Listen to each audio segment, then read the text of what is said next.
আজকে আমি তোমাদের জন্য যে রেসিপিটা নিয়ে এসেছি সেটা ক্ষীরোদ কাতলা। এই রেসিপিটার জন্যে আমরা মাছটাকে খুব হালকা করে ভেজে নেব। এরপর কড়াইতে 2 থেকে 3 চামচ তেল দিয়ে দেবো। তেলটা একটু গরম হলে তার মধ্যে আমরা শুকনো লঙ্কা দিয়ে দেবো একটা। এরপর আস্তে আস্তে আমরা তেজপাতা, গোটা জিরে, লবঙ্গ, এলাচ, দারচিনি দিয়ে দেবো। আমি এর জন্য বড় এলাচ ইউজ করেছি, তোমরা চাইলে ছোটো এলাচও ইউজ করতে পারো। এরপর এই গরম মশলাটা হালকা করে আমরা সতে করে নেব। এবার সুন্দর একটা স্মেল এলেই আমরা কড়াইতে দিয়ে দেবো একটা বড় পেঁয়াজ হালকা চপ করেছি। সেই পেঁয়াজটাকে আমরা হালকা করে ভেজে নেব। পেঁয়াজটা যাতে তাড়াতাড়ি নরম হয়ে যায় তার জন্য আমরা 1 থেকে 1.5 চামচ নুন দিয়ে দিলাম। এরপরে পেঁয়াজটা একটু হালকা বাদামি রং ধরলে আমরা এর সাথে একটা বড় টমেটো হালকা কুচি কুচি করে কেটে তার সাথে মিশিয়ে দিলাম। এবার টমেটোটা একটু নরম হওয়া অবধি আমরা ওয়েট করব।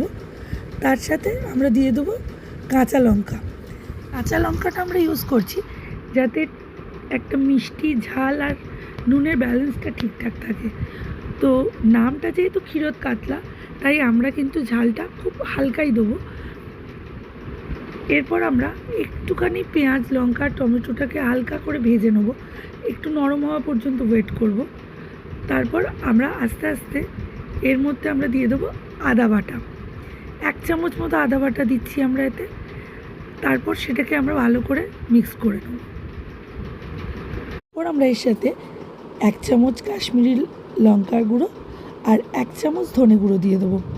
এরপর ভালো করে এটাকে মিশিয়ে দিয়ে এর মধ্যে আমরা দিয়ে দেবো ফুটিয়ে ঠান্ডা করে রাখা 1 বাটি দুধ।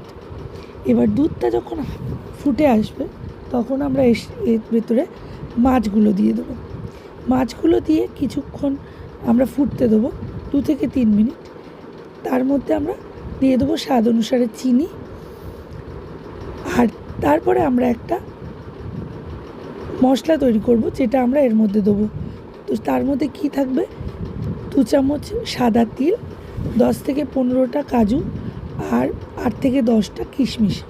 এইটাকে আমরা একটা মিক্সিতে পেস্ট করে নেব। তার সাথে জল দিয়ে মিশিয়ে আমরা এর মধ্যে দিয়ে দেবো।